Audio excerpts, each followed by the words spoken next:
அழகார்ந்த செந்தமிழுக்கும் தலைமை ஆசிரியர் அவர்களுக்கும் மற்றும் நிருபார் ஆசிரியர்களுக்கும் என் சகோதர சகோதரிகளுக்கும் என் முதற்கண் வணக்கத்தை தெரிவித்துக் கொள்கிறேன்.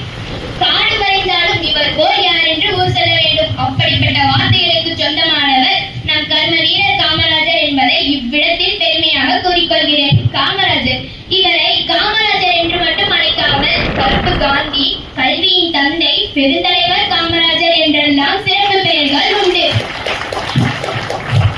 காமராஜர், இவரது உண்மையான பெயர் என்னவென்று யாருக்காவது தெரியுமா? காமராஜரின் உண்மையான பெயர் காமாட்சி. அவரது அன்னை செல்லமாக அழைக்கக்கூடிய பெயர். காமராஜரின் உண்மையான பெயர் காமாட்சி. இவரது அன்னை செல்லமாக அழைக்கக்கூடியவர். காமராஜரும் ஒரு ஆடு மேய்த்துக் கொண்டிருந்த சிறுவனும் ஒரு கதையை கூறுகிறேன். காமராஜர் ஒரு அரசியல் பட்டிமன்றத்திற்கு சென்று கொண்டிருந்த போது ஒரு ஆடு மேய்த்துக் கொண்டிருந்த சிறுவனை பார்த்து, நீ ஏனையா பள்ளிக்கு செல்லவில்லை என்று கேட்டார். அப்பொழுது அந்த சிறுவன் கூறினார், பள்ளிக்கு சென்றால் ஏழையா சோறு, ஆடு மேய்த்தால்தானே சோறு என்று கூறினார். அப்பொழுதே மதிய உணவத்தை திட்டம் கொண்டு வந்தவர் நம் கர்ம வீரர் காமராஜர் என்பது. அப்பொழுது மீண்டும் திரும்பியும் அவரிடம் சென்று கேட்டார், நீ ஏனையா மதிய உணவு திட்டம் கொடுத்த பிறகும் நீ ஆடு மேய்த்துக் கொண்டிருக்கிறார் என்று கேட்டார். அப்பொழுது அந்த சிறுவன் கூறினார், உணவு திட்டம் போட்டால் மட்டும் போதுமா? நல்ல சீருடைகள் கூட என்னிடம் இல்லையே, நான் எப்படி பள்ளிக்கு செல்வது என்று கேட்டார். அப்பொழுதே அனைத்து மாணவர்களுக்கும் பாகுபாடின்றி ஒரே சீருடையை வழங்கியவர் நம் கர்ம வீரர் காமராஜர். மீண்டும் அச்சிறுவனிடம் சென்று கேட்டார், சீருடையும் கொடுத்து உணவையும் கொடுத்து இப்பொழுது நீ ஏன் பள்ளிக்கு செல்லவில்லை என்று கேட்டார். உணவையும் சீருடையும் கொடுத்தால் மட்டும் போதுமா? நல்ல புத்தகம் கூட என்னிடம் இல்லையே, இப்பொழுது நான் எப்படி பள்ளிக்கு செல்வது என்று கேட்டார். அப்பொழுதே புத்தகத்தை வழங்கி அனைத்து மாணவர்களையும் ஒன்றாக பார்த்து சமமாக நிறுத்தியவர் நம் கர்ம வீரர் காமராஜர் என்பதை இவ்விடத்தில் கூறிக்கொள்கிறேன். காமராஜரை பார்த்து ஒருவர் கேள்வி எழுப்பினார், இவரெல்லாம் அரசியலில் அதிகாரத்திற்காக மட்டும்தான் அரசியலில் இருக்கிறார் என்றார். அப்பொழுது கர்ம வீரர் காமராஜர் சொன்னார், நான் அரசியலில் அதிகாரத்திற்காக இல்லை, மக்களின் நலனுக்காக மட்டுமே இருக்கிறேன் என்று கர்ம வீரர் காமராஜர் கூறிக்கொண்டார். இப்படிப்பட்ட கர்ம வீரர் காமராஜரை பற்றி பேச வாய்ப்பளித்த அனைவருக்கும் என் நன்றியை தெரிவித்துக் கொள்கிறேன். Respected teachers and my dear friends, thank you Ananda. Now I going to address about Karma Veerar Kamarajar. Why I am interested? Why I delivered the address of Karma Veerar Kamarajar? Why? Because only one reason. One cannot achieve anything. One cannot achieve anything without accepting the sufferings. Without accepting the sufferings. This is the reason. This is the reason. For the above reason, I full measure. I am in full measure. Kamarajar is the great leader. He started free education for students. He went to jail many times for India's freedom. He started midday meal scheme for poor students. This is the happiest moment in my life. This is the happiest moment in my life because I have a chance. I have an opportunity. I have a chance. I have an opportunity. Thank you, Anandal. And once again, thank you, Anandal, for my dear friends and respected headmaster and respected teachers to guidance to me. Thank you.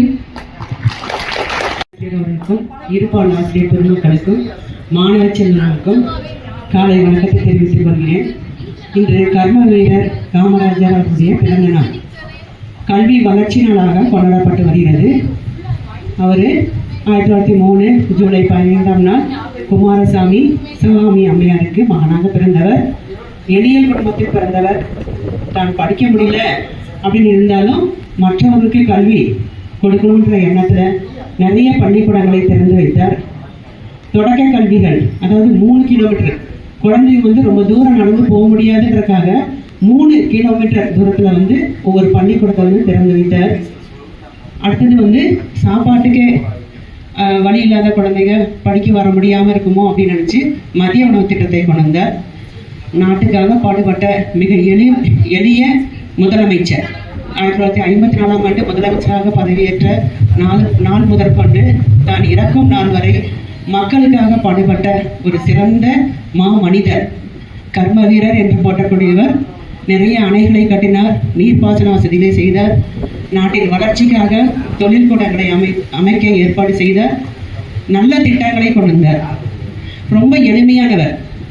அதாவது அவருக்கு வந்து அவருடைய ஆடைன்னு பார்த்தீங்கன்னாக்கா ஒரு ரெண்டு dress 3 dress தான் வச்சுருப்பாராமா. ஒரு ஆடை துவைச்சு போட்டுன்னா காஞ்ச பின்னு தான் அதுக்கு அடுத்தது அவர் போட்டது, அது காஞ்ச பின்னு தான் இன்னொரு அடர் போடுவாராமா. அந்த அளவுக்கு மிக எளிமையான ஒரு முதலமைச்சர். ஒரு சமயம் நம்முடைய அதாவது பிரதமராக இருக்கக்கூடிய நேரு அவரோட இவரும் சேர்ந்து ஒரு கண்காட்சிக்கு போகிறாங்க. டெல்லியில் நடக்கக்கூடிய ஒரு கண்காட்சிக்கு போகிறாங்க. எல்லா தலைவரும் அங்கே வர்றாங்க, இவரும் கூட போகிறாரு. போய் எல்லாருமே அந்த கண்காட்சியெல்லாம் சுற்றி பார்க்குறாங்க. இவர் எல்லாம் பார்த்துட்டு அங்கே ஒரு எடை மேடை வந்து புதுசாக வந்து ஆரம்பிக்கப்பட்டது. வெயிட் மிஷின், நான் வந்து நின்று பார்க்கக்கூடிய வெயிட் மிஷின் வந்து அங்கே வந்து புதிதாக வந்து ஆரம்பிக்கப்பட்டது. எல்லாரும் போய் அந்த மேலே ஏறி நின்று பார்க்குறாங்க. அன்னைக்கு பிரதமராக இருக்கக்கூடிய நம்முடைய நேரு அவர்கள் எல்லா தலைவருமே அங்கே வந்து நின்று பாருங்க அப்படின்னு சொல்லி கூப்பிடுறாங்க. எல்லாரும் பார்க்குறாங்க, ஆனால் இவர் மட்டும் போவார். ஏன்னா அதில் வந்து ₹1 காயின்ஸை வந்து உள்ளார போட்டால் தான் நம்மளுடைய எடையை பார்க்க முடியும். அப்போது எல்லாரும் போய் பார்க்குறாங்க, இவர் வந்து அப்படியே நிற்கிறாரு. அப்போது வந்து பிரதமர் கூப்பிடுறாரு, வாங்க வந்து நீங்களும் வந்து பாருங்க. இல்லைன்னு சொல்லி தருகிறாரு. ஏன் அப்படின்னு சொல்லி நான் கூப்பிட்டு நீங்கள் வரதில்லையே அப்படின்னு சொல்லி கூப்பிட்டு கேட்கும் போது அவருடைய பாக்கெட்டில் ₹1 கூட இல்லையாமா. அந்த ₹1 கூட வைக்காத ஒரு முதலமைச்சர் அப்படின்னு சொன்னாக்க நம்முடைய கர்ம வீரர் காமராஜர் தான். ஏன்னா அந்த அளவுக்கு எளிமையாக வாழ்ந்தவர். அப்புறம் நேரு அவர்கள் இதுக்காக ஏன் தயங்குறீங்கன்னு சொல்லிட்டு அவர் அந்த ₹1 காயின்ஸை போட்டு அந்த இடைமடல் நிறுத்தினாராமா. தன் வாழ்நாள் முழுவதும் மக்களுக்காக பாடுபட்ட ஒரு சிறந்த முதலமைச்சர். இனி வரக்கூடிய காலங்களில் இப்படி ஒரு மாமனிதர் வருவாரா அப்படின்னா நீங்க தான் அடுத்தது. அப்படி ஒரு நிலையில அவருடைய வாழ்க்கை வரலாறுலாம் படிச்சு பார்த்தாங்க. அவ்வளோ எளிமையாக வீட்டிலையும் அப்படிதான். அவங்க அம்மாவுக்கு வந்து வீட்டில் வந்து ஒரு மின்விசிறி கூட இருக்காதாம்.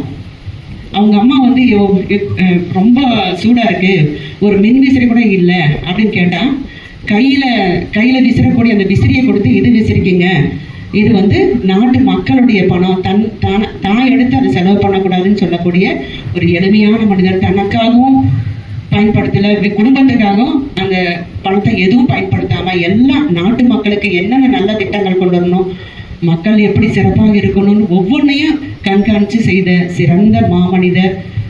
அவருடைய பிறந்தநாளை இன்னைக்கு கொண்டாடுறோம். அவரை வந்து போற்றி புகழக்கூடிய ஒரு நாள், கல்வி வளர்ச்சி நாளாக போற்றப்படக்கூடிய ஒரு நாள். அவரை போல இனி வரக்கூடிய காலங்களில் மாணவர்கள் ஒரு சிறந்த ஒரு நாட்டுக்காக பாடுபடக்கூடிய ஒரு சிறந்த மாமனிதராக நீங்களும் வரணும் அப்படின்றத கேட்டுட்டு வாழ்த்துக்களை கூறி நன்றி. அனைவருக்கும் வணக்கம். என் பேர் திவ்யாஸ்ரீ. நான் 11th B1 படிக்கிறேன். இப்போ நான் ஹெட் மாஸ்டருக்கு ரொம்ப நன்றி சொல்லிக்கிறேன். நான் இப்போ பேசணும் அப்படின்னு சொன்னதுமே அவர் வந்து வெயில எல்லாரும் கொண்டுட்டு இருக்கீங்க, அப்போ சரி பேசுமா அப்படின்னு கொடுத்து எனக்கு இந்த சான்ஸ் கொடுத்த ஹெட் மாஸ்டருக்கு ரொம்ப தேங்க்யூ. அதே மாதிரி ஸ்டூடெண்ட்ஸ், டீச்சர்ஸ் எல்லாத்துக்குமே சாரி. வெயில வந்து இப்போ நாட்டுப்பண் பாட வேண்டியது நான் கொஞ்சம் பேசுறேன்னு சொன்னங்காட்டி எனக்காக வெயிட் பண்ணிட்டு இருக்கீங்க. அதனால உங்களுக்கும் தேங்க்ஸ். அதே மாதிரி சாரியும் சொல்லிக்கிறேன். இங்க நான் பேசுறதுக்கு வந்து எல்லா டீச்சர்ஸுமே இங்க காரணம். நான் 10th வந்து எங்க ஸ்கூல் டீச்சர்ஸ்லாம் சொல்லுவாங்க, நீ வந்து எப்பவுமே யாருமே மைக்கு பிடிச்சி பேசுறதுக்கு வந்து பயந்துக்க கூடாதுன்னு. ஹெட் மாஸ்டர் சாரும் நான் ஸ்கூல்ல இருந்து இந்த ஸ்கூலுக்கு வந்ததுலேருந்து அதுவே தான் சொல்லிட்டு இருக்காரு. இப்போ அவர் ஊக்குவிச்சங்காட்டி தான் எனக்கு இப்போ பேசணும்னு தோணுச்சு. எல்லா டீச்சர்ஸுமே காமராஜரை பற்றி பேசினாங்க. இந்த ஸ்டோரிஸ் எல்லாமே நீங்கள் 8th-லயோ 9th-லயோ வந்து உங்களுக்கு லெசன்ஸாகவே இருக்கு. இதெல்லாம் அவங்க சொல்லும் போது எனக்கு ஒரு ரீகால் பண்ண மாதிரி இருந்துச்சு. எல்லாரும் நான் சொல்ல வேண்டியது எல்லாமே அவங்களே சொல்லிட்டாங்க. நான் கடைசியாக வந்து சரி லீடர்ஷிப் தமிழ் சொன்னாங்கல்ல, அதையாவது சொல்லலாம்னு நான் நினைச்சேன். அதையுமே மிஸ்ஸே சொல்லிட்டாங்க.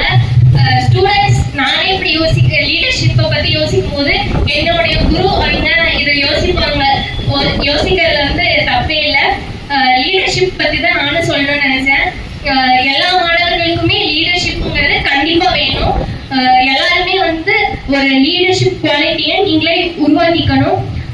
இப்போ இந்த வாய்ப்பே எனக்கு வந்து கிடைச்சிருக்காது. இந்த வாய்ப்பு கிடைச்சிருக்கு அப்படின்னா எந்த வாய்ப்புமே நம்மளை தேடி வராது. நம்ம தான் அந்த வாய்ப்பை தேடி போகணும்.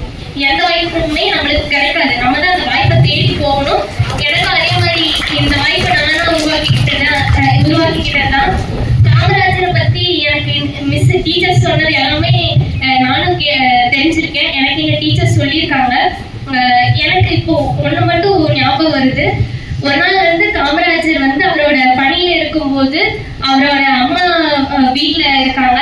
அப்போ வந்து அவங்க காமராஜரோட வந்து பணியாற்ற உறுப்பினர் எல்லாருமே முதல்வர், அமைச்சர் வீட்டுல பைக் கூட போட முடியல அப்படின்னு சொல்லிட்டு காமராஜருக்கு தெரியாம வந்து வீட்டுல போய் அவங்களுக்காக பைப்பு, ஃபேன் எல்லாமே கொடுத்துட்டாரு. அவங்க அம்மாவும் வந்து அதெல்லாம் வாங்கிட்டாங்க.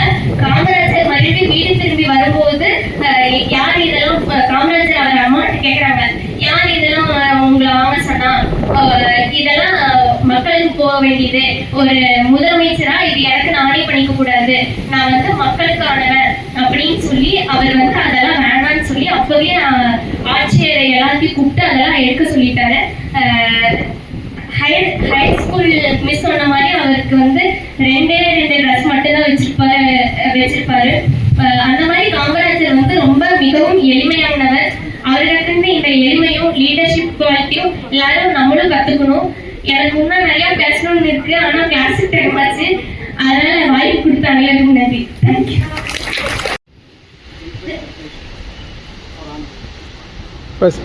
அனைவருக்கும் வணக்கம். தென்னாட்டு காந்தி என்று மக்களால் அன்புடன் அழைக்கப்படுவர் கர்ம வீரர் காமராஜர். தன்னிடம் கருதாது பிறனிடம் கருதி தலைவர்களுள் ஒருவர் இவர். 1903ஆம் ஆண்டு விருதுநகரில் பிறந்தார். தந்தையின் பெயர் குமாரசாமி நாடார் மற்றும் தாயாரின் பெயர் சிவகாமி அம்மையார் ஆவர். 1954ஆம் ஆண்டு தமிழகத்தின் முதலமைச்சர்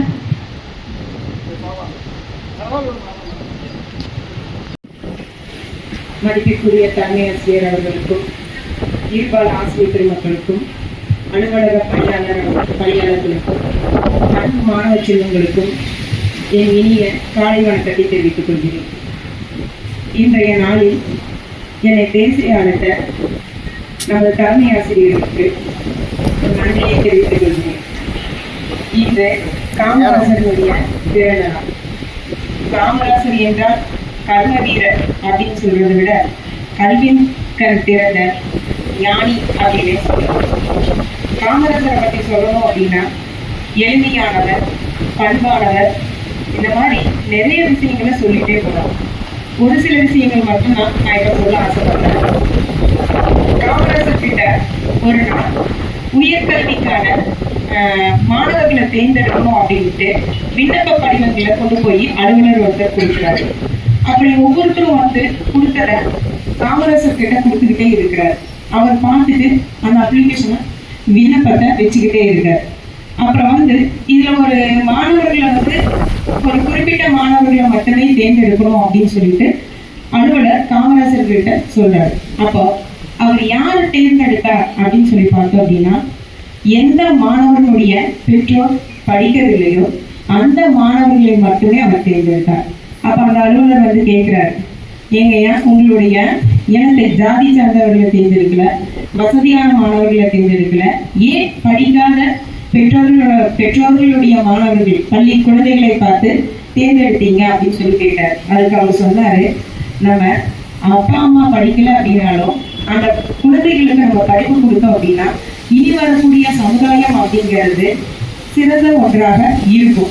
அதுக்காக தான் நான் அந்த மாதிரி தேர்ந்தெடுத்தேன் அப்படின்னு சொல்லி சொன்னார். இப்போ காமராஜர் வந்து 1966ஆவது வருஷம் ஜெய்ப்பூர்ல ஒரு காங்கிரஸ் மாநாடு நடக்குது. அந்த மாநாட்டுல போய் என்ன பேசினார் அப்படின்னு சொல்லி பார்த்தோம்னா, குறைந்த விலையில் பொருட்களை வழங்கக்கூடிய தொழில்களை உருவாக்கணும் நிறையா அப்படின்னு சொல்லிட்டு சொன்னார். ஏன் அப்படி சொன்னார் அப்படின்னா, அதன் மூலியமாக நம்ம நாட்டினுடைய பொருளாதாரம் அதிகரிக்கும் அப்படின்ட்டு சொன்னார். அப்போ கல்விக்கு மட்டும் முக்கியத்துவம் தராம நம்மளுடைய நாட்டின் பொருளாதாரத்துக்கும் முக்கிய தரணும் அப்படிங்கிறத அங்க விதைத்தாரு அப்படின்னு சொல்லலாம்.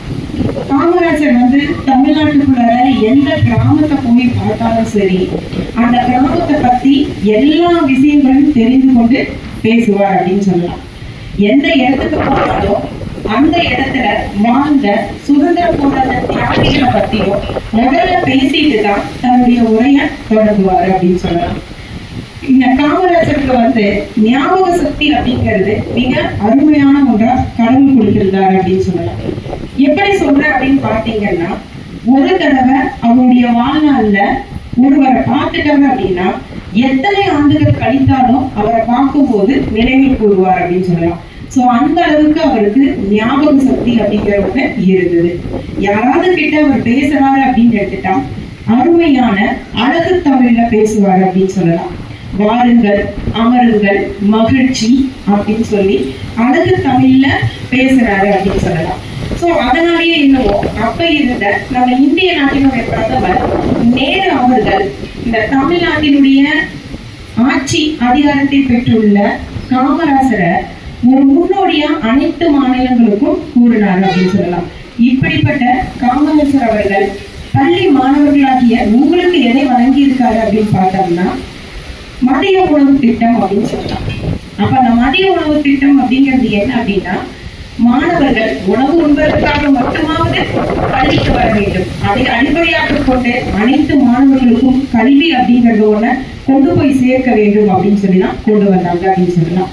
அதுவே மேம்படுத்தப்பட்டு காலை உணவு திட்டமாகவும் சத்துணவு திட்டமாகவும் இன்று நமக்கு நம்முடைய அரசாங்கமானது வழங்கி கொண்டிருக்கின்றது. அத்தகைய பெரும் தலைவரான காமராஜர் தினத்தை இன்று நம்ம மகிழ்ச்சியோடு கொண்டாடுவதில் நம்ம அனைவருமே மிகவும் சந்தோஷப்பட வேண்டிய தருணமாக நினைத்துக் கொள்வோம். இந்த வாய்ப்பளித்த அனைவருக்கும் நன்றியை கூறி விடைபெறுகிறேன். நன்றி. தெரிவித்துக் கொள்கிறேன். எளிமையாய் வாழ்ந்தவர், ஏறுபோல் நடந்தவர், கல்வி கற்பித்த கர்ம வீரர் காமராஜர். காடுகளிலும் கலைகளிலும் சென்றவர்கள் ஏராளர். ஆனால் எளிமையும் கம்மியும் கொண்டிருந்தால் மட்டுமே மக்களின் மனங்களில் இடம்பெற முடியும். அவரது அதிகாரத்தையும் புகழையும் தாண்டி தனது வாழ்க்கை முறை மக்களுக்கு அர்ப்பணித்தார். யாருக்காகவும் ஒதுக்கப்படாதவர், யாராலும் அஞ்சப்படாதவர். எளிமை என்பது பண்பாடுகளின் வெளிப்பாடாகும் என்பது இவருடைய வாழ்க்கை முறை நமக்கு தெளிவாக எடுத்து சொல்கிறது. கல்வி கற்றிருந்த கர்ம வீரர் எப்பொழுதும் எளிமையாக காணப்படுவர்.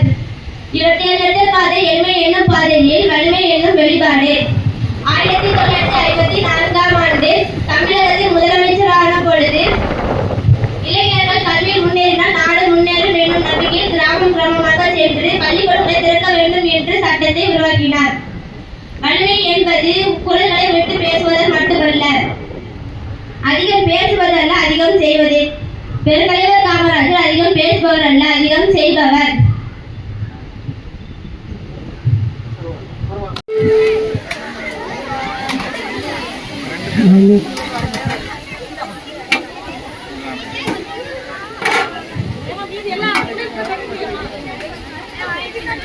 தமிழ்நாடு அரசு பள்ளிக்கல்வித்துறையின் சார்பாக அனைத்து பள்ளிகளிலும் பெருந்தலைவர், கல்விக்கண் திருந்த மாமனிதன், கர்ம வீரர் காமராசர் அவர்களுடைய பிறந்த நாள் விழா சிறப்பாக நடைபெற்றுக் கொண்டிருக்கிறது. மாணவர்களுக்கு காமராசர் அவர்களுடைய பிறந்த நாளை முன்னிட்டு இனிப்பு பொங்கல் வழங்கப்படுகிறது. மதிப்பிற்கும் மரியாதைக்கும் உரிய நமது பள்ளியினுடைய தலைமை ஆசிரியர் அவர்கள் மாணவர்களுக்கு இனிப்பு வழங்கி விழாவினை தொடங்கி வைக்குமாறு அனைவரின் சார்பாக அன்போடு கேட்டுக்கொள்கிறோம்.